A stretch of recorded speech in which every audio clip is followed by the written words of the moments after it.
I was like, holy crap, this is cool that we're being like trusted to do this. Because colonialism is a really heavy subject, in my opinion. And to let a bunch of high schoolers basically have free range on designing a board is pretty nice. This is High Tech High Unboxed. I'm Alec Patton, and that was the voice of Layla Jonas. In that clip, Layla's talking about the Colonialism Project, which paired the Indigenous history of Canada with skateboard design. It took place 4 years ago. Layla was a senior at the time. I first heard about this project from an Instagram post from an Indigenous-owned Canadian skate company called Colonialism. The Instagram post said the following: Sal's Skate Shop was asked to present once again at the 2023 Edmonton CTS-CTF Teachers Conference. I wanted to know why a skate shop was presenting at a teachers conference not once but twice, so I looked it up and found out that Sal's Skate Shop was actually a class at Salisbury Composite High School in Sherwood Park, just outside Edmonton, Canada, created by veteran teacher and lifelong skater Kristian Basaraba. This episode is about that class, and in particular, the Colonialism Project. One of the many things I love about this story is that this is project-based learning at its most punk rock. Kristian doesn't teach at a school that's known for project-based learning. He didn't do this as part of a larger initiative. He just had an awesome idea and he made it happen. Kristian's teaching career started in a small town in the province of Alberta, Canada. He taught there for 7 years, then got tired of the commute. He lived in the city of Edmonton, so he moved schools to Salisbury Composite High School, just outside the city. They call it the mothership. Oh, you've been summoned to the mothership. They see it as this place that all of the best teachers go, which we know that that's not true, but a lot of people want to be at that school because it's so big and has a good reputation. Kristian taught at Salisbury, that is, the mothership, for 8 years, then moved across the street to Next Step, an outreach school. I would define outreach as the school for students that are at risk of not completing. But not only at-risk youth, there was also students that we had who were, the traditional high school timetable just didn't work because they were high-level athletes and they were training for something. Although Next Step was across the street from Salisbury, as far as reputation, it was basically the opposite of the mothership. Because at the time, that school didn't really have a good reputation for students and or teachers. It was almost, oh, if you're not a very good teacher, you go to Next Step, or what do you want to deal with the Next Step students? They're nothing but druggies and that sort of thing. And that kind of got me excited because it's kind of punk rock, It's at Next Step that things get interesting. It all starts in the staff room. And it was me literally sitting at my staff room table, and we have our ATA, Alberta Teachers Association magazine, and it has articles and whatnot in there. And there was an ad that I saw for social justice grants of upwards of $1,500 that this organization, the Alberta Federation of Labor Education, all you had to do is proposal for some sort of social justice topic, and they'll give you money. So I got this grant. So if I look at all of the other projects that I've done that have been kind of grant funded, I always had this kind of skeleton idea in my brain where so I want my students to create something, generally kind of artistic in the vein of skate culture, punk culture, fashion, those things that are of interest to me. And I wanted them to work with someone that I knew who was really good at that. And so that's how I tend to kind of model. It's like, okay, I want students to work with this person. I'm going to use the grant money to pay for their time and then pay for supplies to get my students this kick-ass or this rad project, which I think my mind is rad. And hopefully the students think that. And so that was with the street art project that my friend Adrian, how I met him was really through social media and Instagram. And so he had street art moniker. He called himself Think Item. And then it was through that and we kind of became friends. He was doing some stuff with some bands and just kind of struck up a friendship. And I just reached out and said, hey, I want to do this project with my students about street art. Would you come in and work with them, and do a number of workshops? And he was, yeah, totally. So I wanted to do social justice and street art. So what my students had to do was pick a social justice issue and create some art. And so we started with an album cover. So I got these 12-inch by 12-inch pieces of wood. And that's where Adrian started. He was teaching them how to make stencils, and we had spray paint. It was just students who weren't really artistic per se made these super rad pieces of art. So we had these album covers, and then we transitioned into doing buttons with that image, and then they did stickers that had this social justice message, and then they did t-shirts. So they had this portfolio of sorts around this one particular image, and the workshops that he did. That art on the walls in my school, and I remember my principal saying to me, he's like, in all the years that I've been here, we've never had student artwork on the walls in our school. And I was like, wow, that's crazy to me. And so I used that model just again. So you talked about the protest song. So the protest song was like, well, I want to do some music kind of thing. And my friend is a musician. Well, I could say I'm a musician. I sing in a Bad Religion cover band called Dad Religion. He's the bassist.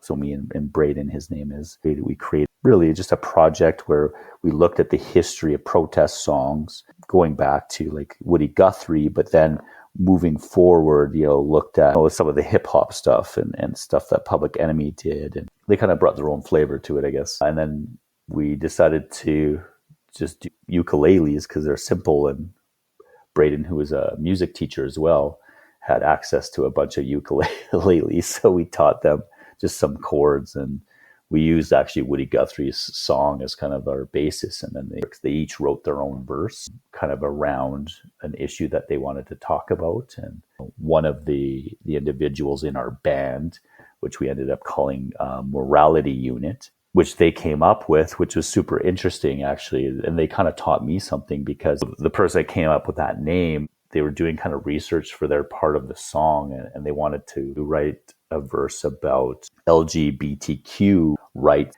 And she brought forth this story that happened here in Edmonton, where this unit of police officers raided these bathhouses and humiliated these people, and arrested them, and they were taking them to jail naked. I think there was beatings that happened. The police unit was called the Morality Unit.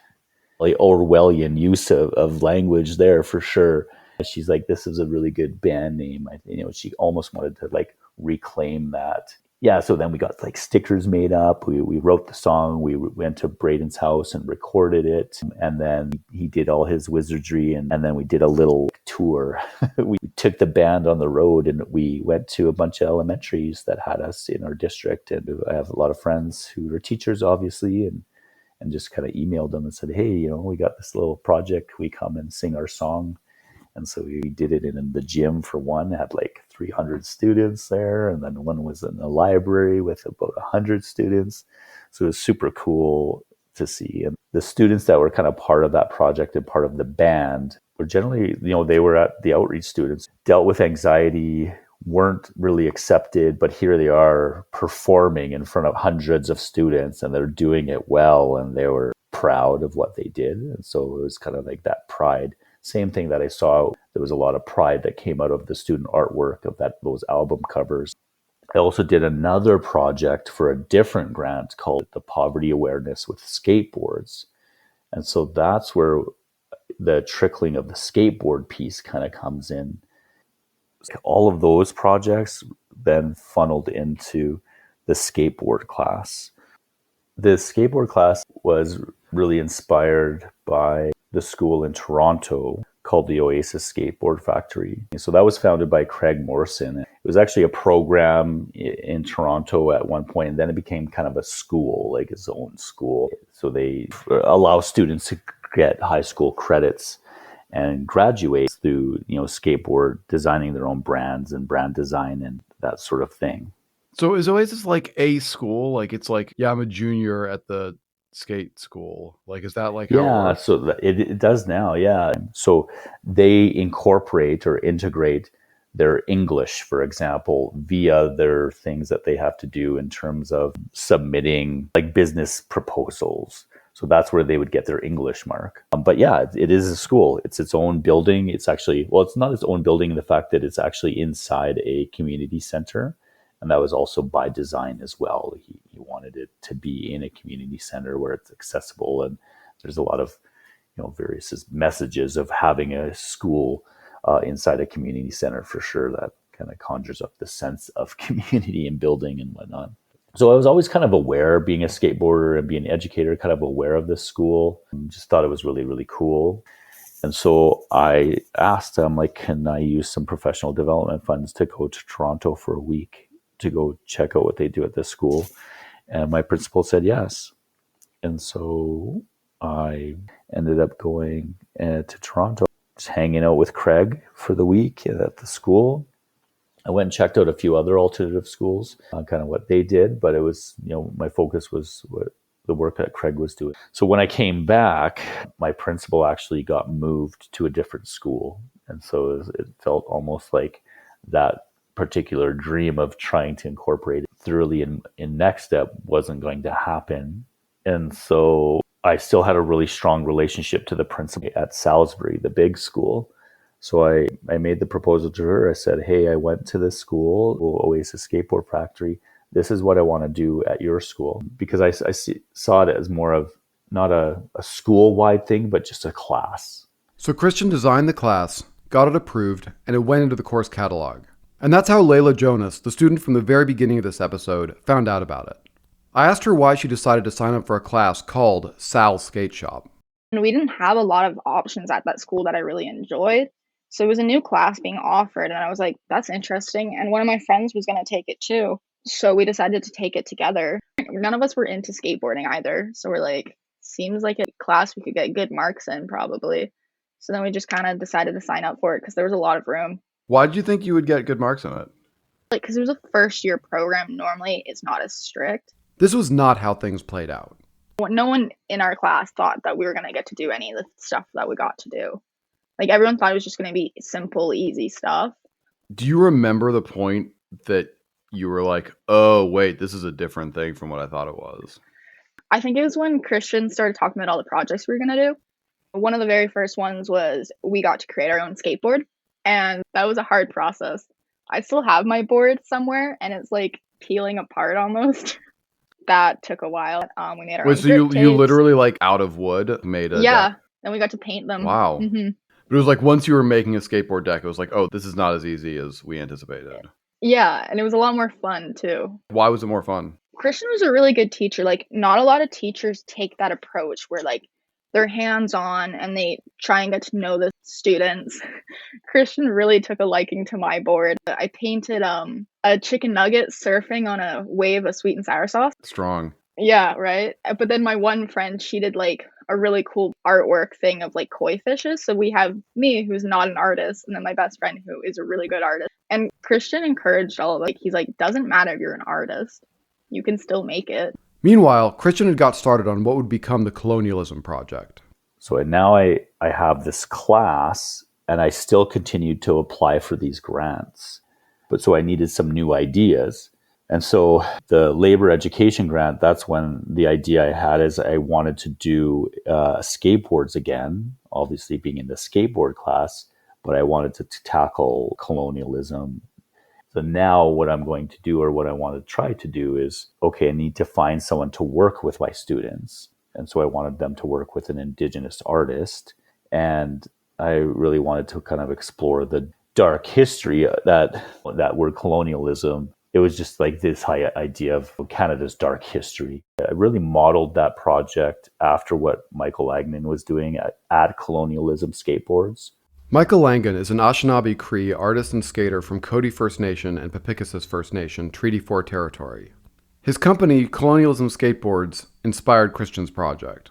It's like, okay, here's a board with a buffalo on it. But here's also on his website the reason there's a buffalo on it. Or if we look at the pass deck, which is one of his first decks, okay, here's a picture of a pass that an Indigenous man needs to have in order to get off his reservation. That like blows my mind that it's on a skateboard. And then you can go to his site and see this description in his words, and then there's references there. Like it almost reads like an academic journal article with a visual of the skateboard. So I introduced my students to his brand, his idea, and that's kind of how I framed it. I'm like, okay, we're going to tackle this. You're going to tackle this as kind of the youth of today. So how do we tackle that? Well, one, like, I think I was quite naive in thinking it would be just so easy. It's like, well, like, yeah, I'm just going to call up a residential school survivor and have them come into my school and talk about their traumatic experience. So like looking back, I'm like, oh man, but it happened. And really, that's when I reached out to Joe and just said, hey man, like I didn't know him again. I just reached out to in social media, and I was aware of his story and I knew him, what he was kind of doing. The Joe who Kristian just mentioned is Joe Buffalo, a member of the Samson Cree Nation in Alberta, Canada, and a pro skater. You may have actually heard of Joe Buffalo already, even if you don't pay attention to skateboarding. The New Yorker produced a documentary about his life a few years ago. It's worth watching. There's a link in the show notes.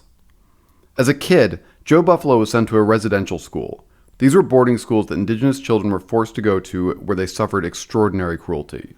According to the Truth and Reconciliation Commission of Canada, at least 6,000 children died at the schools. Canada's CBC News worked out that the odds of dying for children going to residential schools were higher than the odds of dying for Canadians serving in World War II. And for some of the students in Sal's skate shop, this wasn't just national history, it was family history. 2 of the students had their grandparents went to a residential school. So there was like this deep kind of familial meaning too. One really stand out. Well, both of those boards really stood out, but one, for example, her grandma attended residential school and she brought in a set of her grandma's earrings that were all beadwork, and she used that as inspiration to do her skate deck graphic. And her skate deck graphic is a headdress full of beadwork that took her hours to do on this board, with just like little dots and Posca pens. And it was really to honor her grandma. And so she would talk about how she had conversations with her grandma about her experience in a residential school. And to me, that was just super powerful. So Mikkel came in. Mikkel, who's a friend of mine, she was an FNMI consultant. So First Nations, Métis, and Inuit consultant. So that's the acronym that they used at the time. And then it was like, okay, I want to do this project with my students with skateboards. Can you help me with this grant proposal? And so she helped me lay that kind of like, here, you can start with this, starting with this foundational knowledge piece. I'm like, okay, now I have to figure out who I can get in to talk about the foundational knowledge piece. And that's her. She's like, I'll do it. And so she came in and kicked off kind of the whole project. And then I reached out to the artist, JCat, and then said, hey, I'd really like you to work with my students. Your art is really amazing. And so he eventually agreed. And the same thing with Joe. I just kind of reached out through social media, said, hey, like, this is what I want to do. Would you be willing to talk to my students about your story and your experience? And the same sort of thing, just we built kind of a relationship, talked a few times, and then it kind of all worked out.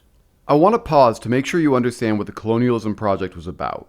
The basic concept was that students would do what Michael Langan does with Colonialism Skateboards. They were going to paint a graphic onto a skateboard deck, that is, the piece of wood that you stand on, that represents an aspect of Indigenous history in Canada, and accompany it with text that explains the significance of the image. To do that, students learned about Indigenous history from Mikkel Blades Bird. The project also had its own artist-in-residence, John J-Cat Cardinal of Whitefish Lake First Nations, who shared his work with students and helped them design their graphics. And of course, there was the visit from Joe Buffalo. You may be wondering how students who signed up for a class called Sal's Skate Shop felt about getting extensive history lessons. You may be wondering how students who signed up for a class called Sal's Skate Shop felt about getting extensive history lessons, and whether any of them rebelled. I asked Kristian about that. He said there was some of that, of course. But Joe Buffalo's visit really turned things around for those students. And then those students who are like, well, why are we doing this? Then when you bring in Joe, and you're like, holy shit, this guy has some street cred. He's a skater, skates for Colonialism. They start to kind of put the pieces together. Yeah. And they're like, holy shit, this is why we're doing it. And so the kids are like, at the beginning of the workshop, well, why are we doing this? We're the first students to run up to Joe after he was done talking and hung out with him and started asking him questions. Yeah. And so that's why Joe's message and voice is so powerful. For Layla, the guest speakers raised the stakes. If anything, it put a little pressure on the project because obviously it was going to be seen by other people than just our classmates and our school. Do you come from an Indigenous background yourself? I do not. Did that feel like uncomfortable to you? Honestly, not really, if anything. It was more so we weren't taught a lot. The spectrum of being taught about Indigenous peoples is very different throughout Canada. I know in some places they don't learn until high school, some places don't learn at all. I think the first time I learned it was in fifth grade, but from hearing stories from JCAT, I realized that a lot of the things that are taught in our textbooks not only are wrong, but also they really skim over a lot and we don't get the full story. For her skateboard deck, Layla focused on the Highway of Tears.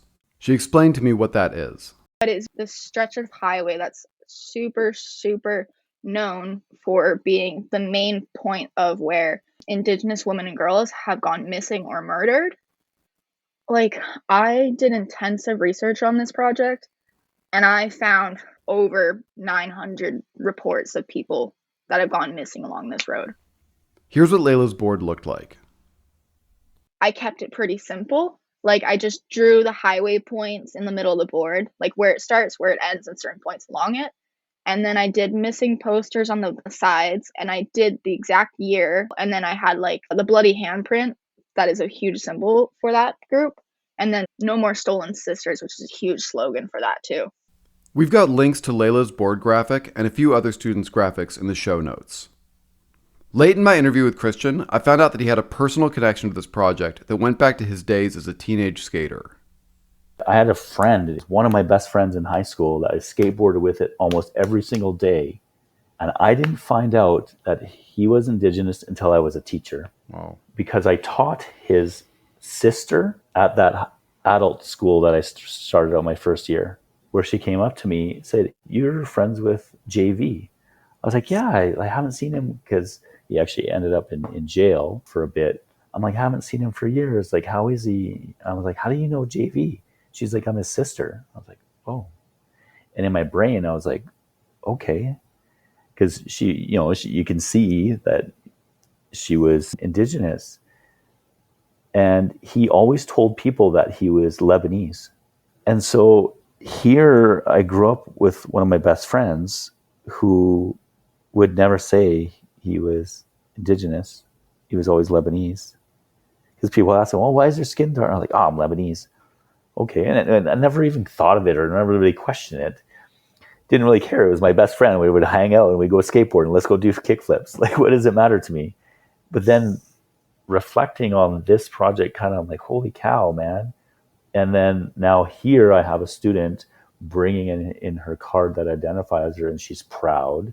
She has her grandma's earrings and she's proud of this. And she's making a piece of art on a skateboard deck, honoring her grandma and listening to her grandma's stories about attending a residential school. And she's proud. And then the students, there was a kind of a group of girls that kind of worked together, and she was kind of part of this group. And all of their boards had this beadwork because of these earrings that were brought in, and they would spend meticulous like hours doing these like beadwork on their boards. And so there was this collaboration kind of connection piece. And then the other side, there was another girl named Georgia, whose board was a very powerful image. And she was a really, really strong artist. And she actually was in my band, the Morality Unit band. She was part of the protest song, and she wanted to take the skateboard class. And she did this hand-painted board. It was so awesome. People would be like around her and watching her do her art. And they would be like, "Oh, you're so good. Like, that's so awesome." And there was just a lot of positivity in that class. And she would help students if they wanted her to draw something, she would draw it for them, and they would use it for their decks or that sort of thing. And so I guess that's kind of when I saw that too. And then just it coming all together. So with the project, we had all the boards, and then it was a Friday. So I reached out to a local skate shop. And so I said, "Hey, I want to have this art exhibit of these boards in your shop. Are you willing to do that?" And they're like, "Yeah, we can do that." So I wanted to leave it up for a couple of weeks. And so we had to go and hang the boards up like you would. And so we went like a Friday night, and Saturday was kind of our opening of this exhibit. So we sent out a bunch of invitations to as many people as we can, educational leaders, promoted it. And then, so that Friday night, there was me and about 5 or 6 of the students just hanging out at the skate shop, kind of hanging up boards and stuff. And that was kind of cool too. Like, they were excited. And then the next day they all showed up, and their parents came and their friends came. And so we had probably about 100 people kind of throughout that day come through the skate shop and see what they did. And they were all just there and just super proud of what they did. So yeah, those are kind of like those 3 moments, the work that Georgia was doing, what Sparrow kind of did and what she inspired amongst her group. And then really just kind of the culmination of that and setting it up, all of that hard work was kind of like over. Yeah. Which deck was Georgia's? Hers was the one with the students with their eyes, or the red crossed out. Oh yeah, that one was so intense. Yeah, that was the one that sold for about $340. We had an auction on eBay, and hers garnered by far the most amount of money. Wow. Yeah, it was just so awesome. It's also hard to with pictures, it's really hard to really get the full effect, but it was just phenomenal. And she spent a lot of time. That was all hand painted. Yeah. And her grandpa attended a residential school as well. And so there was also some kind of deeper meaning behind that for sure. Wow.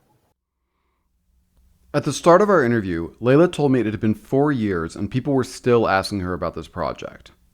I asked her why she thought that was. I think because it's an interesting project for a high school to do.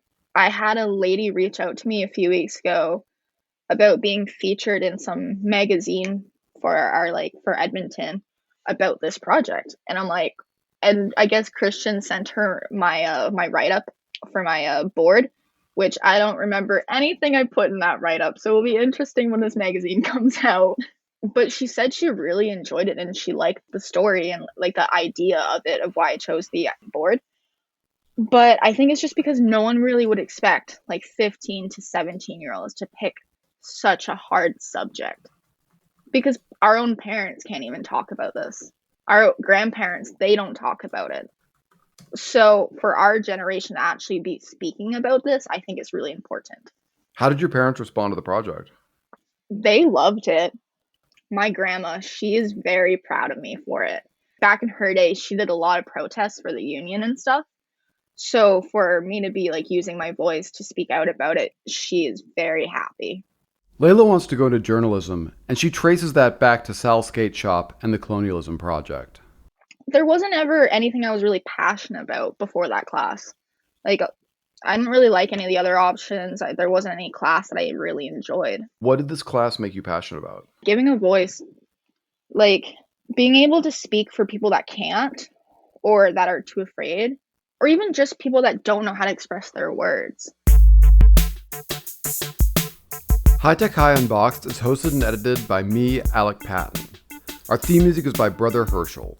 Huge thanks to Kristian and Layla for taking the time to talk. We dropped a lot of names and covered a lot of ground in this episode. You can find links to learn more about everyone and everything in the show notes, plus photos of some of the boards the students made. Layla's and George's boards are both there. Thanks for listening.